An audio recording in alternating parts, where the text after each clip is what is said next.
এই ছটা চৰ্ত যদি কণ্ডিশ্যন যদি আপোনালোকে নামানে কোনো দিন আপোনালোকে একো এটা ভাল লেখা লিখিব নোৱাৰে টেবুলৰ ওপৰত মস্ত এখন কিতাপ আছে সেইখন লৈ যোৱা আৰু তুমি ভাল লেখক হৈ যাবা তুমি আকৌ আহিলে যে ল'ৰাটোৱে ক'লে আপোনাক কিতাপখন ঘূৰাই দিবলৈ আহিছোঁ লেখক হোৱাৰ দুৰন্ত তাৰণাত সেই সৰু ল'ৰাটোৱে এমাহৰ ভিতৰত এখন প্ৰকাণ্ড অভিধানৰ প্ৰতিটো শব্দ মুখস্থ কৰি পেলালে এই ফ্লবেৰে তেতিয়া ল'ৰাটোক সাৱটি ধৰি ক'লে যে তুমি এদিন সঁচাকৈ ভাল লেখক হ'বা আজি মই ঘোষণা কৰিছোঁ আৰু আপোনালোকে জানি সুখী হ'ব যে সেই ল'ৰাজন সঁচাকৈ পৃথিৱীৰ এজন লেখত ল'বলগীয়া গল্পকাৰ হ'লগৈ উপন্যাস হ'লগৈ আমি এতিয়াও আজিও তেখেতক গল্প সম্ৰাট হিচাপে স্বীকৃতি দিওঁ উপন্যাস সম্ৰাট হিচাপে স্বীকৃতি দিওঁ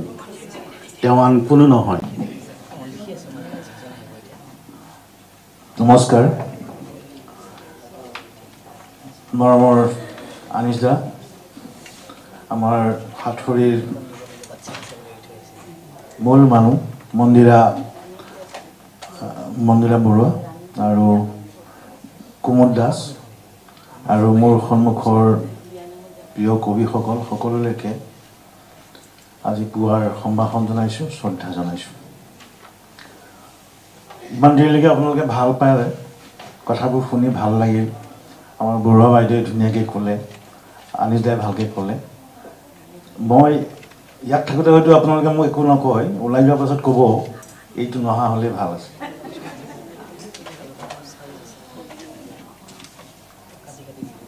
মই কাকো তোষামোদ নকৰোঁ মই যাক যি ক'ব লাগে মুখৰ আগত কওঁ মোৰ বিষয়টো দিছে ভাল লেখা কেনেকৈ লিখিব পাৰি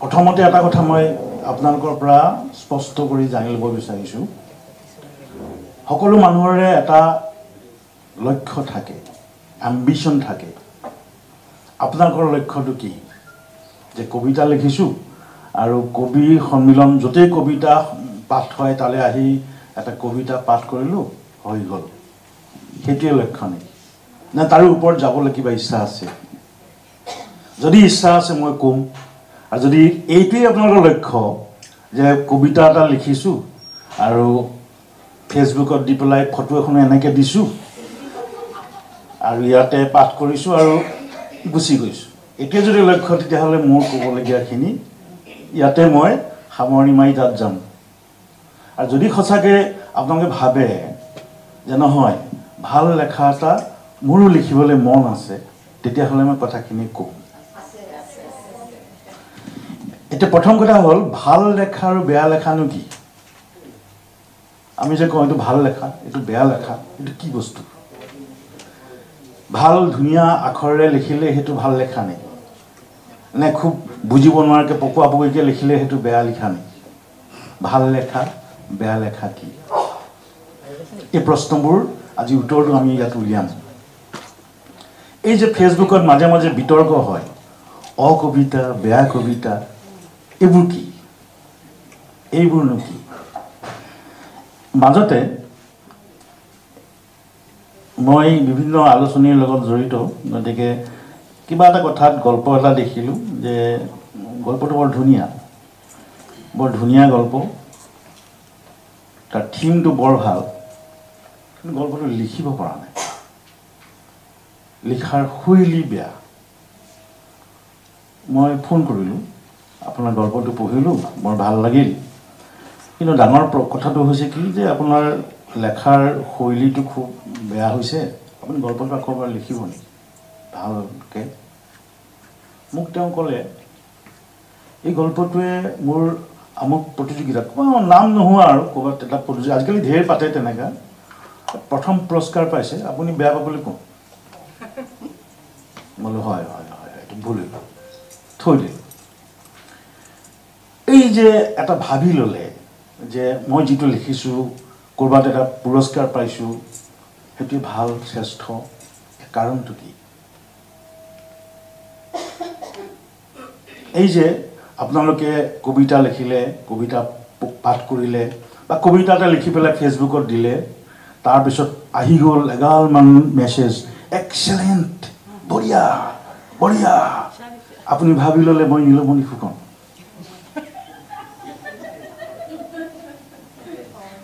তাৰপিছত আৰু একো নহয় আৰু ওপৰলৈ একো নাযায় নোযোৱা কাৰণে সেই গল্পকাৰগৰাকীয়ে মোক ক'লে যে এইটোতো প্ৰথম পুৰস্কাৰ পাইছিলে বেয়া পাবলৈ আপুনি কোন এই কথাবোৰ কিয় হৈছে কাৰণটো কি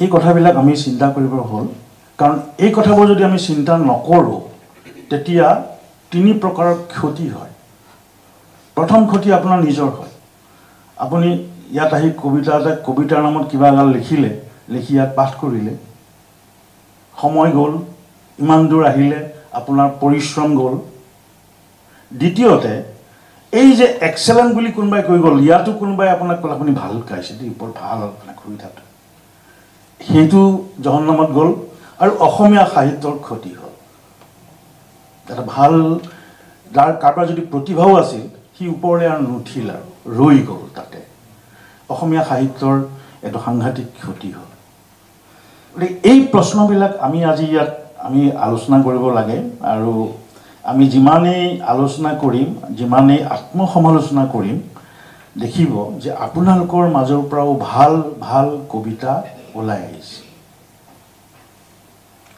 কেতিয়াও ভাবি নল'ব কবিতা লিখাটোৱে আটাইতকৈ সহজ মই কবিতা লিখিছিলোঁ মই হাইস্কুলত থকাৰ পৰা কলেজত থাকোঁতে কবিতা লিখিছোঁ নৱকান্ত বৰুৱাৰ মোক প্ৰশংসা কৰিছিল তেওঁ শিৰলত যেতিয়া মই কবিতা লিখিছিলোঁ প্ৰশংসা কৰিছিল তুমি ভাল কবিতা লিখা তাৰ পাছতো মই সাহস নকৰি এৰি দিলোঁ নাই মোৰ দ্বাৰা কবিতা লিখাটো এইটো অপৰাধ কাৰণ মই কবিতা লিখিব নোৱাৰোঁ নাজানো কিন্তু কবিতা পঢ়োঁ আনিছদাক দেখাইছোঁ এইকেইটা ভাল লাগিছে মোৰ খুব ভাল লাগিছে আলোচনীখন মেলি প্ৰথমতে কবিতা পঢ়োঁ কাৰণ কবিতা মোৰ প্ৰিয় কিন্তু কবিতা নিলিখোঁ এইকাৰণে যে মই কবিতা লিখিলে এইটো সাংঘাতিক এটা ক্ৰাইম হ'ব অপৰাধ হ'ব সেইকাৰণে নিলিখোঁ এতিয়া কথা হ'ল কি যে আমি যে এই আলোচনাবিলাক কৰিম আজি বৰুৱা বাইদেউ এই আৰোগ্য মেলা দেহা থাকিলে দেহা পাতিছে তাৰ মাজত আপোনালোকক লৈ আহিছে তাৰমানে এইটো এনেকুৱা উদ্দেশ্য নেকি যে মেলাখনো চোৱা অলপ ফূৰ্তি ফাৰ্তা কৰা ঘৰলৈ যোৱা এইটোতো নহয় নিশ্চয় তেখেতে এটা সম্ভাৱনা এটা বিচাৰিছে মোৰ এই যে মই এটা অনুষ্ঠান পাতিছোঁ এই অনুষ্ঠানটোৱে এটা সম্ভাৱনাৰ বীজ ৰোপণ কৰক ইয়াৰ পৰা যদি দুগৰাকীও ভাল কবি ওলায় দুটাও ভাল কবিতা ওলায় তেতিয়াহ'লে এই মেলাখনৰ এটা অন্য মাত্ৰা হ'ব অন্য এটা সাৰ্থকতা হ'ব সেইটো তেখেতে বিচাৰিছে আমিও বিচাৰোঁ গতিকে এই সভাখনৰ উদ্দেশ্য আমাৰ কেইবাটাও আমি যে আপোনালোকক গোট খুৱাইছোঁ তাৰ কেইবাটাও উদ্দেশ্য আছে উদ্দেশ্যটো হ'ল কি যে আমি এটা পৰিৱেশ গঢ় দিব খুজিছোঁ আমি আপোনালোকক ইয়াৰ পৰা আজি ওলাই গৈ একদম মানে নতুন এজন আনিছুজ্জামান হৈ ওলাই যাব এইটো আমি আশা নাই কৰা আশা কৰিছোঁ যে আপোনালোকে এটা পৰিৱেশ পাব আৰু ভাল কবিতা লিখিবৰ কাৰণে আপোনালোকে এটা প্ৰেৰণা পাব সেইটো আমাৰ লক্ষ্য দ্বিতীয় লক্ষ্য যে আমি এটা কথা পাহৰি গৈছোঁ নিজে অলপমান কৈ গৈছে অসমত আজিকালি লেখক বেছি পাঠক নাই আৰু লেখকৰ ভিতৰত কবি বেছি গোটেইখন কবি মানে অঞ্চলটোত কিজানি মই এদিন মোক জ্বৰ লিটাৰী ফেষ্টিভেলত গৈছিলোঁ অৰুণাচল কেৰালাৰ এজন কবি আহিছিল মোক সুধিছিল আমাৰ অসমত কবি কিমান মই ক'লোঁ মিনিমামটো 4 লাখ হ'ব 4 লাখ কিয় হৈ দিলে 4 লাখ হ'ব মই যাৰ মন যায় সিয়ে কবিতা লিখি কবিতাক একদম পণ্য কৰি পেলোৱা হৈছে এইটো মোৰ সহ্য নহয় সাহিত্যৰ প্ৰথম সৃষ্টি কবিতা লিখা ইমান সহজ নহয় গতিকে আমি এটা কবিতা লিখাৰ আগতে আমি অন্তত 100টা কবিতা পঢ়িব লাগিব।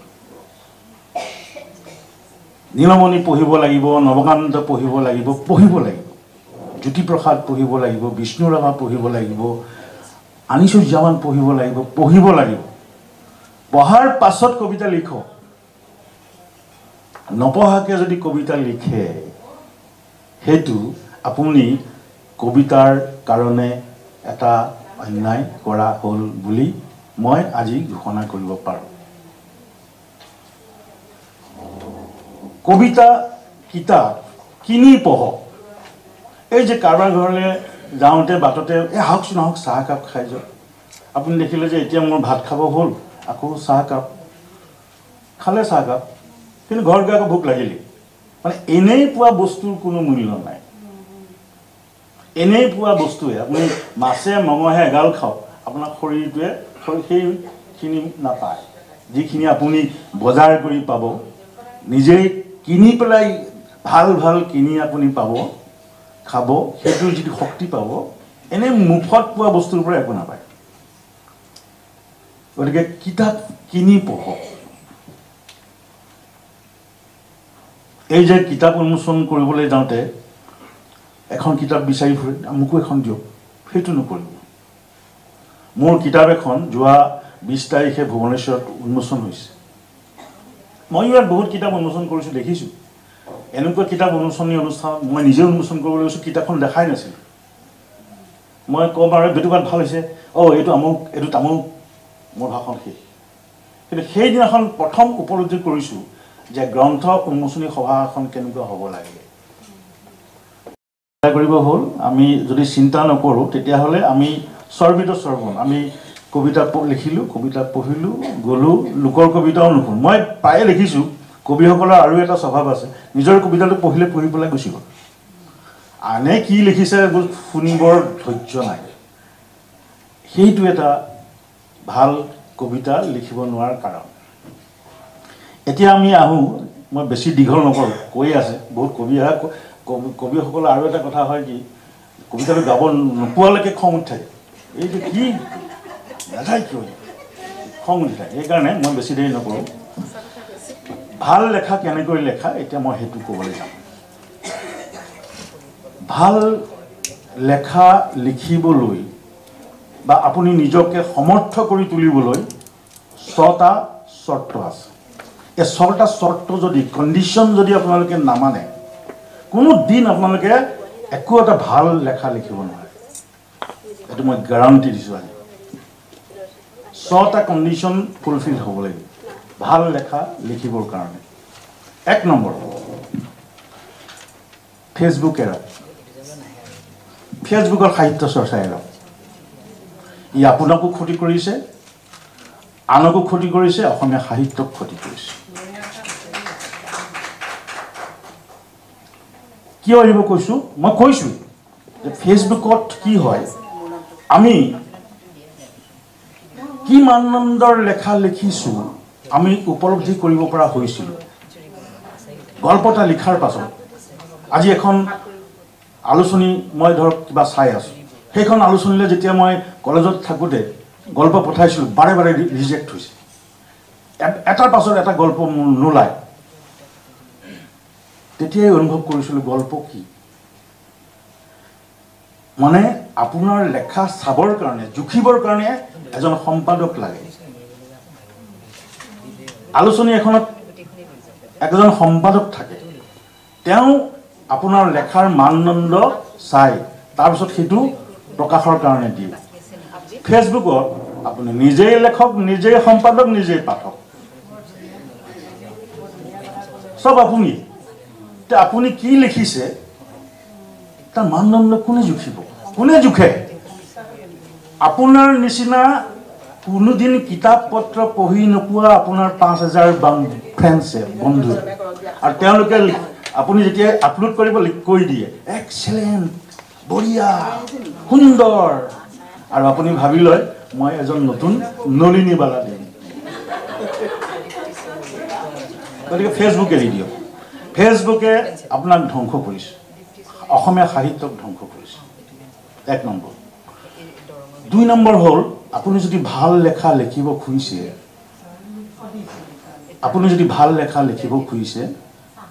প্ৰথম কথাটো হ'ল কি যে আপোনাৰ মনৰ এটা দুৰন্ত তাৰণা থাকিব লাগিব আপোনাৰ মনত যে মই এদিন ভাল লেখা লিখিম।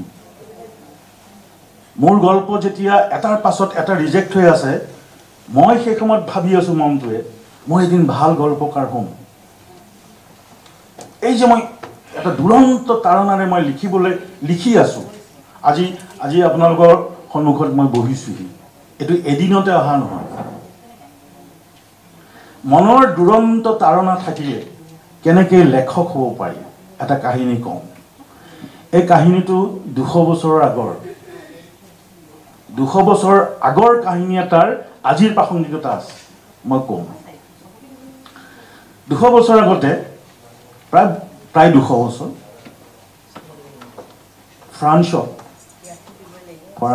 ফৰাচী ভাষাত এখন উপন্যাস ওলাইছিল, প্ৰকাশ হৈছিল, মাদাম ব'ভাৰী। এতিয়াও আমি মাদাম ব'ভাৰীক ধ্ৰুপদী সাহিত্য বুলি কওঁ, ক্লাছিকেল উপন্যাস বুলি কওঁ মাদাম ব'ভাৰী। তেতিয়া সেই মাদাম ব'ভাৰীৰ যিজন লেখক, তেওঁ ইমান জনপ্ৰিয় হৈ গ'ল যে ফ্ৰান্সত তেওঁৰ ওচৰলৈ ৰাতিপুৱাৰ পৰা ৰাতিলৈকে আমাৰ যেনেকৈ ফিল্ম ষ্টাৰ আহিলে একদম ৰৈ থাকে তেওঁক চাবৰ কাৰণে, ঠিক তেনেকৈ তেওঁ মানে চেলিব্ৰিটি হৈ গ'ল মাদাম ব'ভাৰী লিখি। তো তেওঁৰ ঘৰলৈ মানুহৰ ফুটববলৈ আৰম্ভ কৰিলে। তেওঁ প্ৰথমতে ভালেই পাইছে, মোৰ ওচৰলৈ মানুহ আহে, অটোগ্ৰাফ লয়, ভাল লাগিছে।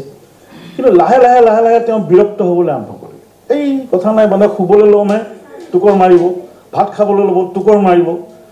অনবৰত যেতিয়া মানুহে তেওঁক আমনি দি থাকিবলৈ ল'লে, তেওঁ বিৰক্ত হ'ল, আৰু বিৰক্ত হৈ পেলাই তেওঁ দৰ্জা মাৰি দিলে। নাই মই আৰু কাকো লওঁ। এদিন আবেলি সময়ত এটা সৰু ল'ৰা আহি তেওঁৰ দুৱাৰত টোকৰ মাৰিলে। তেওঁ খিৰিকীয়েদি জুমি চাই দেখিলে সৰু ল'ৰা এটা। তেওঁ এই সৰু ল'ৰাটো মোৰ ওচৰলৈ কিয় আহিছে? মোৰ ওচৰলৈ ইমান দিন ডাঙৰ মানুহ আহি আছে, আজি সৰু ল'ৰাটো কিয় আহিল? তেওঁ দুৱাৰখন খুলি দিলে। সৰু ল'ৰাটোৱে তেওঁক নমস্কাৰ জনালে, নমস্কাৰ জনাই চিঠি এখন তেওঁৰ ফালে আগবঢ়াই দিলে। তেওঁ ক'লে মোৰ মায়ে দিছে।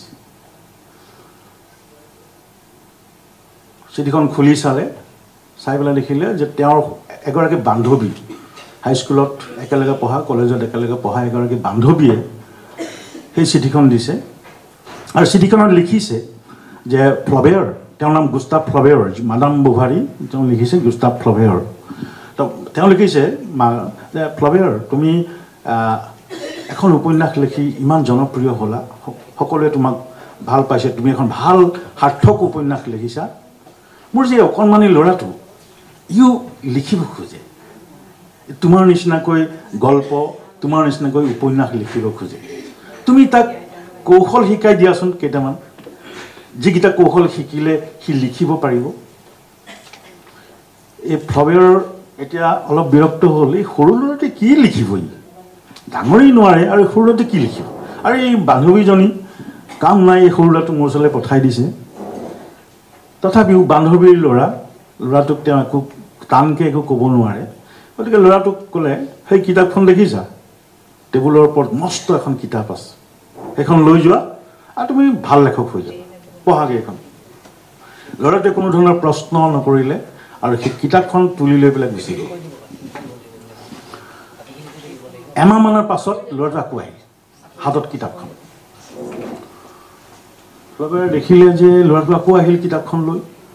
এমাহত এই ইমান মস্ত কিতাপ ই ফাঁকি দিছে মোক। দুৱাৰ খুলি ক'লে, তুমি আকৌ আহিলে যে? ল'ৰাটোৱে ক'লে, আপোনাক কিতাপখন ঘূৰাই দিবলৈ আহিছোঁ, তুমি পঢ়িলা? ল'ৰাটোৱে ক'লে, ছাৰ, মই কিতাপখন কেৱল পঢ়াই নহয়, ইয়াৰ প্ৰতিটো শব্দ মুখস্থ কৰি পেলাইছোঁ। ফ্লবেয়াৰ ৰৈ গ'ল। এটা সৰু ল'ৰাই কয় যে লেখক হ'বৰ কাৰণে, লেখক হোৱাৰ দুৰন্ত বাসনাত এমাহৰ ভিতৰত সেই কিতাপখনৰ প্ৰতিটো শব্দ মুখস্থ কৰি পেলাইছে। আৰু সেইখন কোনো উপন্যাস গল্প লেখাৰ কৌশলৰ কিতাপ নাছিল, সেইখন আছিল এখন অভিধান। লেখক হোৱাৰ দুৰন্ত তাৰণাত সেই সৰু ল'ৰাটোৱে এমাহৰ ভিতৰত এখন প্ৰকাণ্ড অভিধানৰ প্ৰতিটো শব্দ মুখস্থ কৰি পেলালে। সেই ফ্লবেৰে তেতিয়া ল'ৰাটোক সাৱটি ধৰি ক'লে যে তুমি এদিন সঁচাকৈ ভাল লেখক হ'বা, আজি মই ঘোষণা কৰিছোঁ।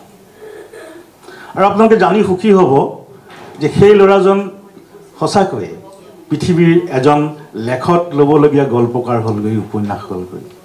আমি এতিয়াও আজিও তেখেতক গল্প সম্ৰাট হিচাপে স্বীকৃতি দিওঁ, উপন্যাস সম্ৰাট হিচাপে স্বীকৃতি দিওঁ। তেওঁ আন কোনো নহয়, গিদ্ধ মোপাছা।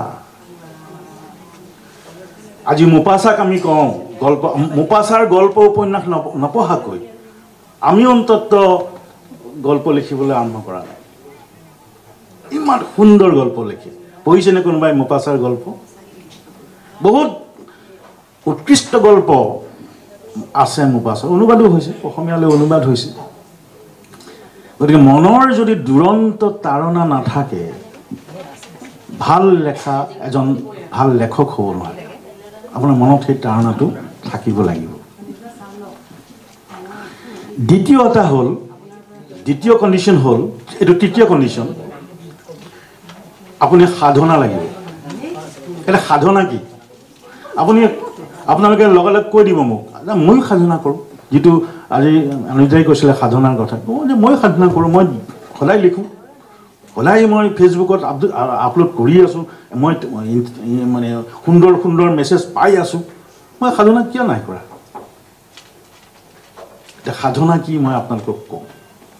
কি সাধনা মানে কি? নীলমণি ফুকন কবিতাৰ কাৰণে জ্ঞানপীঠ বঁটা পালে। মানে তেওঁ অসমীয়া সাহিত্যৰ আমি এতিয়া এজন বৰেণ্য কবি বুলি আমি স্বীকৃতি দিছোঁ, সমগ্ৰ ভাৰতবৰ্ষই স্বীকৃতি দিছে। আজি প্ৰায় 20 বছৰমানৰ আগৰ কথা, মই গুৱাহাটীলৈ নতুনকৈ আহিছোঁ চাকৰি সূত্ৰে। আহি পেলাই প্ৰায় দেওবাৰে নীলমণি ফুকন ছাৰ ঘৰলৈ যাওঁ। তেওঁ ডেৰগঞা, মই ডেৰগঞা, দুটা ডেৰগঞা গোট খাওঁ, বিভিন্ন কথা পাতোঁ, কিন্তু কোনোদিন কবিতাৰ কথা নাপাতোঁ। ছাৰে কবিতাৰ কথা নুলিয়াই, ছাৰে ফুলৰ কথা উলিয়াই, ছাৰে পেইণ্টিঙৰ কথা উলিয়াই, ফুলৰ কথা কোনোদিন নুলিয়াই, কবিতাৰ কথা কোনোদিন নুলিয়াই। এদিন দেওবাৰ তাত মই যাওঁতে বাইদেৱে ক'লে, জয়ন্ত আজি ভাত খাই যাবা, দেওবাৰ। ময়ো ভাবিলোঁ ভাত খাই যাওঁ, আৰু মোৰ আৰু এটা স্বাৰ্থ আছে যে বহু সময় মই ছাৰৰ লগত কটাবলৈ পাম, কথা পাতিবলৈ পাম। কথা পাতি আছোঁ, হঠাৎ মই সুধি দিলোঁ, ছাৰ বহুদিন আপোনাৰ কবিতা পঢ়া নাই। সেই যে সূৰ্য হেনো নামি আহে এই নদীয়েদি, আমি আওৰাই থাকোঁ, তেনেকুৱা এটা কবিতা আকৌ আমাক উপহাৰ দিয়কচোন, পঢ়িও। ছাৰেও আৱেগিক হৈ লগালগ কৈ দিলে, জয়ন্ত কবিতা এটা লিখিছোঁ, এটা শব্দ আজি এবছৰে বিচাৰি পোৱা নাই, শব্দ বিচাৰি মই কবিতাটো শেষ কৰিব পৰা নাই। নীলমণি ফুকনৰ নিচিনা কবিয়ে এটা কবিতা লিখিবলৈ এবছৰ লগায়, এটা কবিতাৰ শব্দ বিচাৰি এবছৰ কটায়। আমাৰ কবিয়ে এদিনত 10টা কবিতা লিখে। সাধনা কি? এদিন পাঞ্জাবাৰীত কবি সন্মিলন হৈছে, মই সাধাৰণতে আঁতৰি থাকোঁ, মই ভাবোঁ মই সময় নষ্ট এইখিনি, কিন্তু সেইদিনাখন মই বহি থাকিবলগীয়া হৈছিল। এজন উঠি পেলাই মাইকত ক'লে, একদম এনেকৈ খুজুংকৈ কাগজ এটুকা উলিয়াই পেলাই কবিতা পাঠ কৰি পেলাই ক'লে, আজি যে কবি সন্মিলন আছিলে মই পাহৰি গৈছিলোঁ, বজাৰত আছিলে, এটাই ফোন কৰিলে, আজি কবি সন্মিলন নাহে নেকি? তেতিয়াহে মনত পৰিলোঁ, আজি কবি সন্মিলন, মই কবিতা পঢ়িব লাগে, বজাৰতে এটা কবিতা লিখিলোঁ, পাঠ কৰোঁ। মই উপায় নাপাই থিয় হৈ দিলোঁ আৰু, হে শ্ৰদ্ধেয় কবি, অনুগ্ৰহ কৰি বহক, ঘৰত কবিতা লিখক, বজাৰত নিলিখিব। এই হ'ল আমাৰ সাধনা। নীলমণি ফুকন ছাৰৰ নিচিনা কবিয়ে এটা কবিতাৰ এটা শব্দ বিচাৰি এবছৰ ঘূৰি ফুৰে, কবিতা শেষ নহয়, কবিতা সম্পূৰ্ণ কৰিব নোৱাৰে। কবিতাৰ এটা ভাষা থাকে, আপোনালোকে জানেনে? কবিতাৰ এটা নিজস্ব ভাষা আছে। এই যে মই কৈ দিছোঁ বাৰু, আপুনি সাতসৰী কবিতা লিখিছে, এইটো কবিতা নহয়। কবিতাৰ নিজস্ব ভাষা আছে, গল্পৰ নিজৰ ভাষা আছে। আপুনি চকুৰে দেখা কথা এটাকে যদি ইয়াত আহি লিখি দিয়ে, সেইটো গল্প নহয়। আপুনি যদি এই বজাৰলৈ আহিলে, ইমান ধুনীয়া বজাৰ, মেলা বহিছে, মানুহ আহিছে, সেইটো কবিতা নহয়। আপোনাক যদি কোৱা হয় শ্বহীদক লৈ এটা কবিতা লিখক, আমি কি লিখিম? সেই শ্বহীদ, তুমি নিজৰ প্ৰাণ বলি দিলা, তুমি ধন্য, হয়নে? আৰু হীৰুদ্ৰে লিখিলে, মৃত্যুটো এটা শিল্প, জীৱনৰ কঠিন শিলত কটা নিৰ্লোভ ভাস্কৰ্য, সেইটো কবিতা। কবিতাৰ এখন ছবি থাকে, এখন পেইণ্টিং। এই আনিছদাৰ এটা কবিতা ইয়াত আছে, ইমান ধুনীয়া। ক'ৰবাত ঔ ফুলিছে, ক'ৰবাত বকুল সৰিছে, ক'ৰবাত জোনাকে নৈৰ পানীবোৰ শুহি নিছে, ক'ৰবাত সখীয়তীজনীয়ে চিঞৰ এটা মাৰিছে, ক'ৰবাত হলুং গছ এজোপাত জৰি লগাই ওলমি আছে এজনী মানুহ, ক'ৰবাত জুৰিৰ পাৰত মন মাৰি বহি আছে এজনী ফুলমতি নোহোৱা ছোৱালী, ক'ৰবাত আচুবুলীয়া পুখুৰীত চেলকণা কেইটামানে নাচি আছে। ছবি, এইবোৰ কবিতা। আপোনাৰ কবিতাটো পঢ়িলে এখন পেইণ্টিং আপোনাৰ চকুৰ সন্মুখত ওলাই তুলিব লাগিব। আৰু যদি নহয়, সেইটো কবিতা নহয়। কবিতাৰ নিজস্ব শৰীৰ আছে, কবিতাৰ নিজৰ ভাষা আছে। কবিতাৰ আপুনি চাওক, ভূপেন হাজৰিকাৰ গীতবিলাক, সুৰটো আঁতৰাই দিয়ক, এটা ধুনীয়া কবিতা, হয়নে? ভূপেন হাজৰিকাৰ প্ৰতিটো গীতৰ সৃষ্টিৰ আঁৰত কাহিনী আছে। সকলো গীতৰ কাহিনী মই নাজানো। এটা আমাৰ প্ৰতিনিধি তেওঁ লিখিছিল যে সেই গীতটো তেওঁ কেনেকৈ লিখিছে, আপুনি চাব পেইণ্টিং কেনেকৈ, কবিতা কি। আমি ভূপেন হাজৰিকাৰ এটা গীত শুনিছোঁ, তুমি বিয়াৰ নিশাৰ শয়ন পাতিৰ এপাহি ৰজনীগন্ধা, শুনিছে? সকলোৱে শুনিছে। আমাৰ মনলৈ কি আহিল যে ভূপেন হাজৰিকা বিয়া এখন খাবলৈ গ'ল, কইনাজনী দেখিলে, চবে কইনাজনীক এনেকৈ পিন্ধাইছে, প্ৰেজেণ্ট দিছে, প্ৰেজেণ্ট দিছে। তেতিয়া ভূপেন হাজৰিকাই ভাবিছে, তুমি আজি এতিয়াহে আৰু ৰজনীগন্ধা, কাইলৈ তোমাক কোনে পোছে?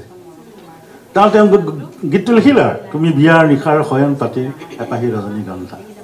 আমি তেনেকৈ ভাবোঁ কথাবিলাক, হয়নে? নহয়, এই গীতটোৰ সৃষ্টিৰ আঁৰৰ কাহিনী বেলেগ।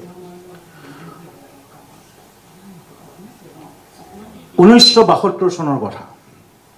1972 চনত গণনাট্য সংঘ খুব শক্তিশালী আছিল। অসমতো মই এই কেশৱ মহন্ত বাইদেৱে এতিয়া কেশৱ মহন্তৰ কবিতা গালে। কেশৱ মহন্ত, ভূপেন হাজৰিকা, বলৰাজ চাহানী আদিকে ধৰি সকলো, আমাৰ দিলীপ শৰ্মা, সুদক্ষিণা শৰ্মা, এইবিলাক সকলো গণনাট্য সংঘৰ সদস্য আছিল আৰু বহুত কাম কৰিছিল তেওঁলোকে। হঠাৎ 1972 চনত গণনাট্য সংঘত সিদ্ধান্ত হ'ল যে গণনাট্য সংঘই এবাৰ বিহু পাতিব, আৰু বিহু পাতিব যোৰহাটত। আমাৰ আজিকালি বিহু আমি এক সাংস্কৃতিক সন্ধিয়ালৈ ৰূপান্তৰিত কৰি দিছোঁ। আমি বিহু পাতিলে কি কৰোঁ, 11টামান বজাৰ পৰা আৰম্ভ হয়, গোটেই ৰাতি চলে। আৰু যিবিলাক উদ্যোক্তা, সেই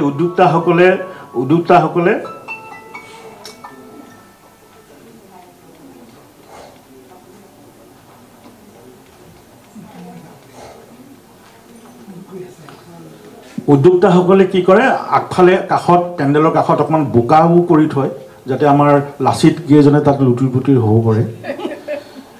আজিকালি বিহুৰ ৰূপটো তেনেকুৱালৈ গ'লে, কিন্তু 1972 চনত বিহুৰ ৰূপ তেনেকুৱা নাছিল। সন্ধিয়া 6টা বজাত আৰম্ভ হয়, 10টা বজাত শেষ হয়। আমি তেতিয়া গান শুনিবলৈ গৈছিলোঁ, আজিকালি মানুহে গান চাবলৈ যায়। দিয়ক, হয়,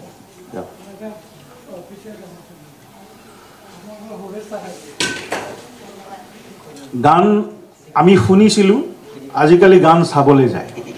যদি গায়কজনে নচুৱাব নোৱাৰে, তেতিয়াহ'লে এজন ভাল গায়ক নহয়। গতিকে এতিয়া আমাৰ এই পুলক বেনাৰ্জীহঁতক নামাতে, কাৰণ তেওঁলোকেতো নচুৱাব নোৱাৰে ন। গতিকে আমাৰ আজিকালি বিহুৰ ৰূপ তেনেকুৱা হ'ল 1972 চনত গণনাট্য সংঘই যোৰহাটত ঠিক কৰিলে যে বিহু পাতিব আৰু তাৰ মূল আকৰ্ষণ দুজন মানুহ এজন হ'ল কি যে মঘাই উজাই ঢোল বাদন কাৰণ মঘাই উজাই সেই সময়ত সেই বছৰ মস্কোত 7টা ঢোল একেলগে বজাই তোলপাৰ লগাই আছিল গোটেই অসমখন গতিকে মঘাই উজাক ঢোল বাদন ঢোল বজাবলৈ মাতিছে আৰু ভূপেন হাজৰিকাৰ গীতৰ শৰাই এই দুটাই মূল আকৰ্ষণ বাকী তাত আৰু অন্য একো নাই মানুহ কাছাৰী ফিল্ডত মানুহ একদম ৰৈ আছে এসপ্তাহৰ আগৰ পৰা উদ্গ্ৰীৱ যে মঘাই উজা কেনেকুৱা 7টা ঢোল কেনেকৈ বজায় আৰু যিদিন বিহু হৈছে আবেলিৰ পৰা কাছাৰী মৈদানলৈ খুদ গৈছে মানুহৰ যে মঘাই উজাক চাব মঘাই উজাক যেতিয়া আহিলে এখন এম্বেচাডৰ গাড়ীত মঘাই উজাৰ তেওঁৰ তালিয়া দুজনক লৈ আহিছে গোটেই ঢোল ভৰ্তি মানুহবোৰে গাড়ীখন হেঁচা মাৰি ধৰিছে মঘাই উজাক কেনেকুৱা চাবৰ কাৰণে মঞ্চলৈ যেতিয়া উঠিছে মানুহবোৰে টনা আজোৰা কৰিছে চুই চাব খুজিছে মঘাই উজাক আপোনাক সেৱা জনাই অনুৰোধ কৰিছোঁ অলপ ছুটি কৰিলে ভাল হয় বঢ়িয়া থেংক ইউ যথেষ্ট কবি আহি পৰিছে প্ৰায় 70 গৰাকী ন একো নাই ধন্যবাদ আমাৰ অসমীয়া সাহিত্যত যে কবি খালি কবিতা গাবলৈ আহে এই এনেকুৱা কাগজ দিয়া কাৰণে মই কথাখিনি কৈ লওঁ মঘাই উজাক চাবলৈ তলৰ ওপৰ লগাই আছে চবেই মঘাই উজা ষ্টেজত উঠিল চবে একদম এনেকৈ চাই আছে হাত তালি বজাইছে কাৰণ 7টা ঢোল বজাই আছে একেলগে তাৰপিছত ভূপেন হাজৰিকা উঠিলে গান গালে বিহু ফাংচন শেষ হ'ল তেতিয়া ভূপেন হাজৰিকাক লৈ যোৱা হ'ল আৰু যিখিনি বিশিষ্ট অতিথি আছে তেওঁলোকক খোৱাৰ বাবে হেমেন্দ্ৰনাথ বৰুৱা বিখ্যাত চাহ খেতিয়ক তেওঁৰ ঘৰত ৰাতিৰ খোৱাৰ যোগাৰ কৰিছে তালৈ লৈ যোৱা হৈছে সকলো গ'ল তাত এটা ডাঙৰ হল ঘৰত দেখিছে বিভিন্ন খোৱা বস্তু সজাই থোৱা আছে সকলো বহিছে খাবলৈ ভূপেন হাজৰিকা দেখিলে মঘাই উজা নাই মঘাই উজা ক'লৈ গ'ল ইটো সুধিছে মঘাই উজা ক'ত গ'ল নাজানে সিটো সুধিছে মঘাই উজা ক'লৈ গ'ল কোনো গম নাপায় এটা সময়ত ভূপেন হাজৰিকাই নিজে গাড়ীখন চলাই সেই কাছাৰী ফিল্ড পালেগৈ আৰু তাত দেখিছে মঘাই উজাই তেওঁ তালিয়া কেইজনৰ লগত লৈ শুকান মুড়ি চুবাই সেই যে ত্ৰিপালখন য'ত তেওঁ ঢোল বজাইছিল তাত শোৱাৰ যোজা চলাইছে যি মঘাই উজাক চাবৰ কাৰণে এসপ্তাহ ধৰি যোৰহাটবাসী উত্তাউল হৈ আছিল তেওঁ ঢোল বজোৱা শেষ হোৱাৰ লগে লগে তেওঁ পৰিত্যক্ত ভূপেন হাজৰিকাই তেওঁক টানি লৈ আহিলে আহি আকৌ তালৈ লৈ আহিলে তাতে খোৱালে বোৱালে গ'ল আৰু ৰাতি তেওঁ সেই গীতটো লিখিছে তুমি বিয়াৰ নিশাৰ শয়ন পাতিৰ এপাহি ৰজনীকান্তা ক'ৰ মঘাই উজা ক'ৰ কইনা এইটোৱে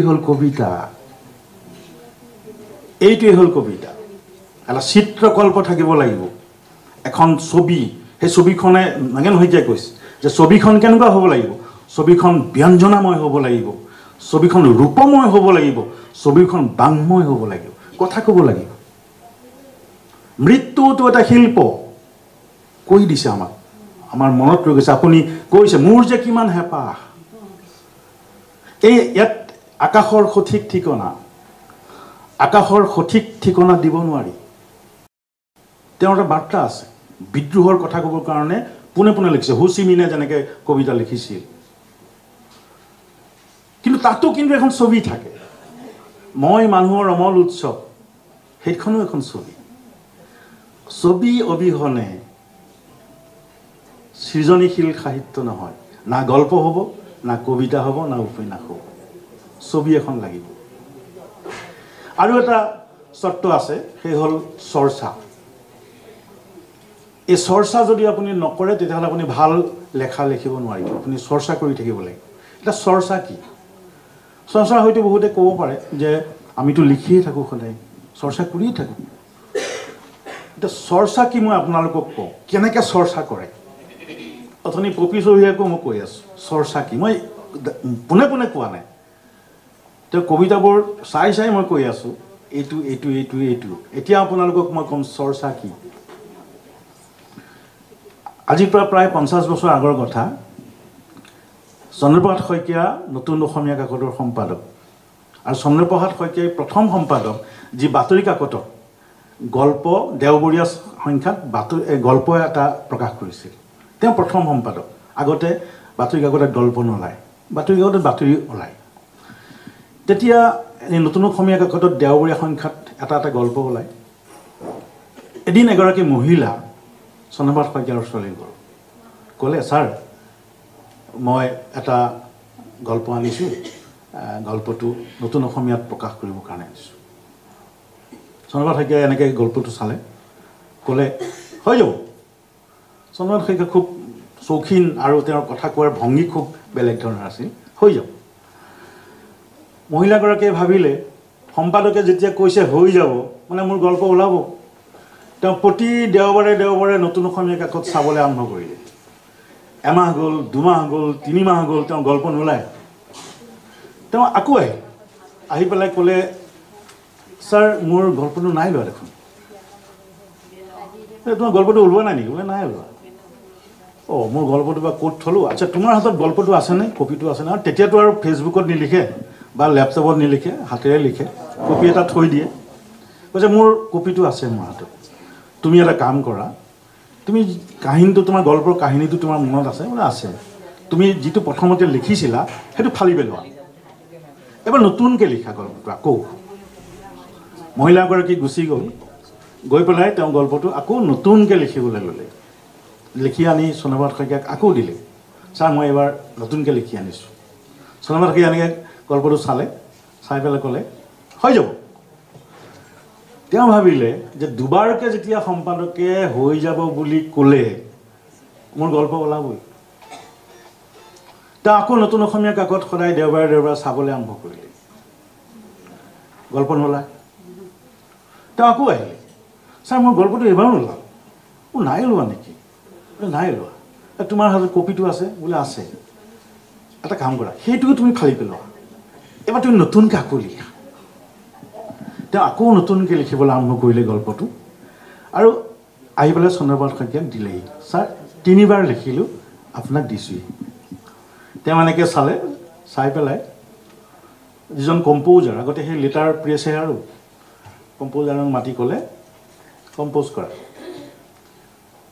আৰু তাৰ পিছৰ সংখ্যাৰ নতুন অসমীয়া কাকতত গল্পটো ওলাইছে মহিলাগৰাকী এইবাৰ চন্দ্ৰপ্ৰসাদ শইকীয়াৰ ওচৰলৈ আহিল ক'লে ছাৰ ধন্যবাদ মোৰ গল্পটো ওলাল অৱশেষত চন্দ্ৰপ্ৰসাদ শইকীয়াই ক'লে তুমি চাগে মোক বেয়া পাইছা যে মই গল্পটো বাৰে মানে প্ৰত্যাখ্যান কৰি আছোঁ আচলতে মই তোমাৰ ভিতৰত প্ৰতিভা দেখিছোঁ তুমি ভাল গল্প লিখিব পাৰিবা কিন্তু তুমি লিখাৰ শৈলীটো জনা নাই লিখাৰ শৈলীটো শিকিবৰ কাৰণে তোমাক মই বাৰে লিখাই আছিলোঁ তুমি এনেকৈ লিখি থাকা এই লিখিয়ে তুমি পেপাৰত নিদিবা আলোচনীত নিদিবা লিখি পেলাই থৈ দিবা গল্পটো এমাহৰ পাছত 2 মাহৰ পাছত আকৌ পঢ়িবা তুমি দেখিবা নিজে বহুত ভুল উলিয়াব তাত আৰু তাৰ পাছত তুমি গল্পটো প্ৰকাশৰ কাৰণে দিবা তুমি ভাল এগৰাকী গল্পকাৰ হ'বা উপন্যাসিক হ'বা তোমাৰ সেই প্ৰতিভা মই দেখিছোঁ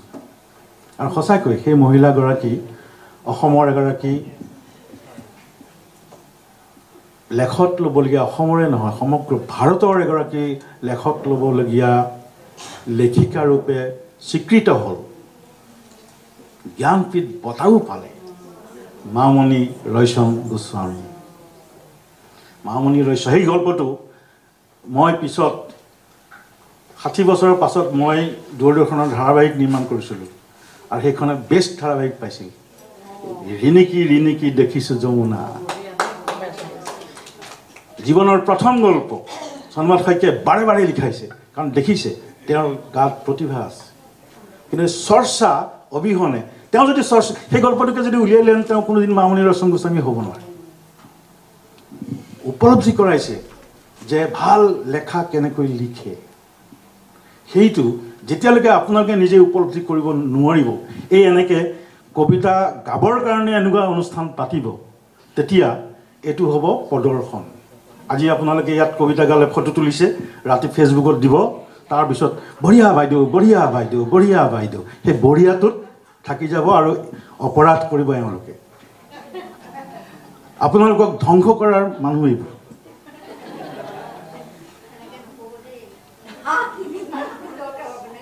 নহয় বাইদেউ শুনক আকৌ কৈছোঁ বিয়া এখন পাতিছে আপোনাৰ কোনোবা এজনে বিয়া পাতিছে ঢেৰ খোৱা বস্তু এগাল খোৱা বস্তু মাছে মঙহে একদম মছলা দি খুৱাইছে খুব ভাল লাগিছে ডেকৰেশ্যন ঘৰত গৈ পেলাই পেটৰ বেমাৰ হ'ল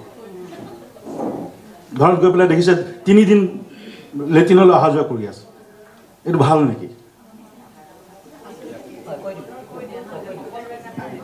হা সেইটো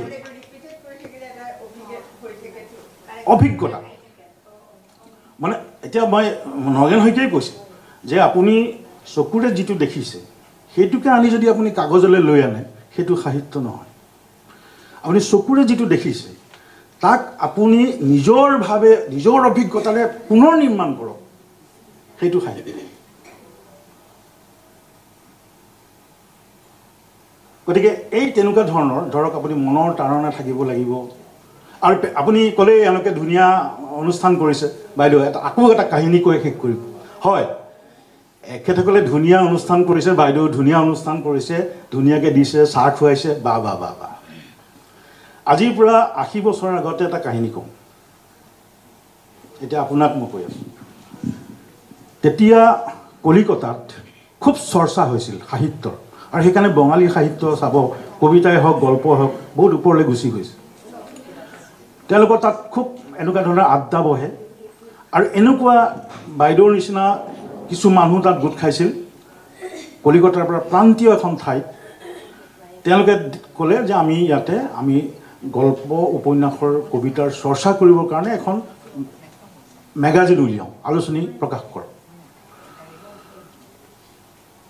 এনেকৈ গোট খালে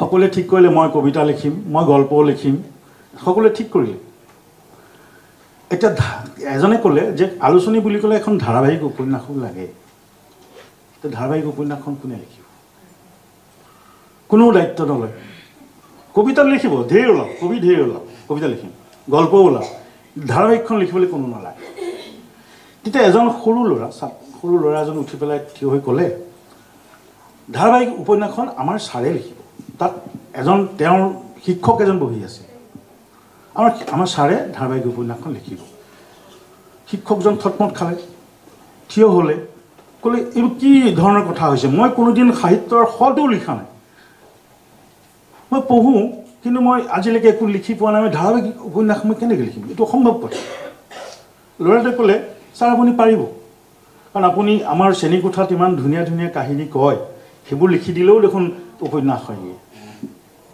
আপুনি পাৰিব এইবাৰ শিক্ষকে ল'ৰাজনক ধমকি দিলে যে এখন সভা এই সভাত এজন শিক্ষকক এনেকৈ অপমান কৰিব নালাগে মই লিখিব নোৱাৰোঁ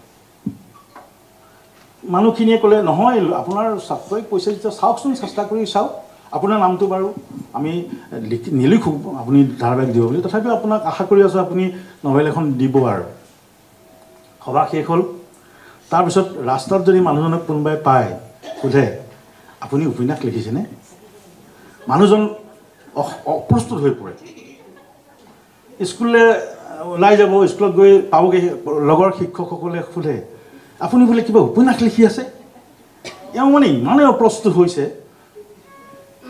ল'ৰাটোক গৈ পেলাই এদিন খুব ধমকিও দিলে যে তুমি মোক এনেকুৱা অৱস্থাত পেলাই দিছা তাৰপিছত দোকানলৈ যে বস্তু আনিবলৈ যায় দোকানীটোও সোধে ছাৰ আপুনি বোলে উপন্যাস লিখি আছে এটা সময়ত তেওঁ এনেকুৱা হ'ল তাক ঘৰৰ পৰা নোলোৱা হ'ল তেওঁ ঘৰতে থাকে তেতিয়াও মানুহে সোধে আপোনাক দুদিন দেখা নাই লিখি আছে ন এটা সময়ত এনেকুৱা বিৰক্ত তেওঁ হ'ল তেওঁ ভাবিলে যে মই লিখাই ভাল ইমান বিৰক্ত উপজিলে তেতিয়াহ'লে মই লিখাই ভাল তেওঁ লিখিবলৈ আৰম্ভ কৰিলে আৰু সেই আলোচনীখনতে তেওঁ এখন এখনকৈ 7খন ধাৰাবাহিক উপন্যাস লিখিলে সেইখনতে নহয় বেলেগতো লিখিলে সেই 7খন উপন্যাস আজিও বঙালী সাহিত্যৰ ধ্ৰুপদী সাহিত্য সেই 7খন উপন্যাসৰ পৰা সত্যজিৎ ৰায়ে চিনেমা কৰিলে বিশ্ব জিনিলে পথেৰ পাঁচালী অপুৰ সংসাৰ সেই লেখকজন হ'ল বিভূতি ভূষণ বন্দ্যোপাধ্যায় আৰু সেই ল'ৰাজন হ'ল যতীন ৰায় যি পিছত দেশ পত্ৰিকাৰ লগত জড়িত হৈছে গতিকে এনেকুৱা অনুষ্ঠানবিলাকে লেখক সৃষ্টি কৰিব পাৰে পৃথিৱী বিখ্যাত লেখক সৃষ্টি কৰিব পাৰে কিন্তু এই টুকুৰাটো দি নহয় কবিতাৰ নামত কবিতা গাই গ'লে নহ'ব এই মানুহখিনিক যদি আপুনি নিশিকায় কবিতা কি গল্প কি সাহিত্য কি কেৱল ফেচবুকত দিবৰ কাৰণে এইটো কবিতা লিখিব নালাগে ন কি অনুষ্ঠান পাতিব লাগে মইনো ইয়াত সময় খৰচ কৰিবলৈ কি আহিব লাগে সাহিত্য ঠিকেই কৈছে আজিকালি কবিতা নিলিখে কবিতা নিৰ্মাণ কৰে নিৰ্মাণ কৰিবলৈ আপুনি দক্ষ হ'ব লাগিব আমি ঘৰ বনাবলৈ ভাল মিস্ত্ৰী বিচাৰি ফুৰোঁ কি কেলে বিচাৰি ফুৰোঁ ই একদম এই জুখি মাখি ধুনীয়াকৈ ইটাবোৰ দিয়ে কবিতাও নিৰ্মাণ কৰিব লাগিব জুখি মাখি শব্দ দিব লাগিব এবছৰ লাগিল নীলমণি ফুকনক এটা শব্দ বিচাৰি ফুৰিছে সেইজন হ'ল সাধক কবি গতিকে এইকেইটা যদি চৰ্ত পূৰণ নহয় মই জানো যে ইয়াৰ পৰা ওলাই যোৱাৰ পাছত সকলোৱে মোক গালিয়ে পাৰিব যে এইটো আহি পেলাই আমাক সময় নষ্ট কৰিলে যেই নহওক কিন্তু মই অথনি আমাৰ ইয়াকো কৈ আহিছোঁ যে প্ৰথম কথা আমি খুব ঢোল কোবাই আছোঁ ধ্ৰুপদী ভাষা হ'ল স্বীকৃতি পালে কি হ'ল মই এতিয়াও সন্দেহ হয় যে এই ভাষাটো মৰিবলৈ 10 বছৰো নালাগে আমি না আলোচনী পঢ়োঁ না আমি শুদ্ধকৈ অসমীয়া কওঁ না আমি শুদ্ধকৈ লিখোঁ ইয়াৰ পাছত ধ্ৰুপদী পাই কি হ'ল আজি আপুনি চাওক যে সকলো ইংৰাজী হৈ গ'ল সকলো ইংৰাজী মাধ্যমত পঢ়িছে অসমীয়া কিতাপ আলোচনী নপঢ়া হ'ল মই সেইদিনা এখন সভাত শিশুৰ মানে চিলড্ৰেন হেৰিয়াত সভাত মই কৈছোঁ যে শিশুসকলক ধ্বংস কোনে কৰিছে অভিভাৱকসকলে কৰিছে আমাক আগতে মা দেউতাহঁতে বজাৰলৈ গ'লে মোলৈ এখন কিতাপ লৈ আহে এখন আলোচনী লৈ আহে আজিকালি কোন অভিভাৱকে কিতাপ কিনি দিছে ল'ৰা ছোৱালীক মোবাইলটো দি দিয়ে তাত আমি কেনেকুৱা এখন সুস্থ সমাজ ভৱিষ্যতে পাম এইবোৰ কথাবোৰ কিন্তু আমি যদি চিন্তা নকৰোঁ আপুনি চাব যে সংস্কৃত ভাষা কেতিয়াবাই ধ্ৰুপদী ভাষা আমি কেইজনে সংস্কৃত জানো এই অসমীয়া ভাষাও আপুনি নিজৰ মাজত কৈ থাকিব না আলোচনী থাকিব না বাতৰি কাকত থাকিব গতিকে আমি এইবোৰ চিন্তা কৰিব হ'ল আমি কিতাপ কিনিব হ'ল কিনি পঢ়িব লাগিব আকৌ কৈছোঁ কবিতা লিখক কিন্তু কবিতাৰ নামত ধেমালি নকৰিব মই কষ্ট পাওঁ মই সেইকাৰণে কবি সন্মিলন নাযাওঁ আঁতৰি থাকোঁ কিন্তু মই য'তেই যাওঁ এনেকৈ কথা কওঁ আৰু তাৰ পৰা যদি কোনোবা শুদ্ধ হয় হওক ভাল কবিতা যদি তাৰ পৰা কোনোবাই লিখিব পাৰে লিখক মই ভাল পাম মই প্ৰথম হ'ম গৈ পেলাই তেওঁৰ ঘৰত গৈ উদগনি জনাম যে হয় ভাল লাগিল আপুনি অন্তত ভাল কবিতা এটা উপহাৰ দিছে ধন্যবাদ গালি নাপাৰিব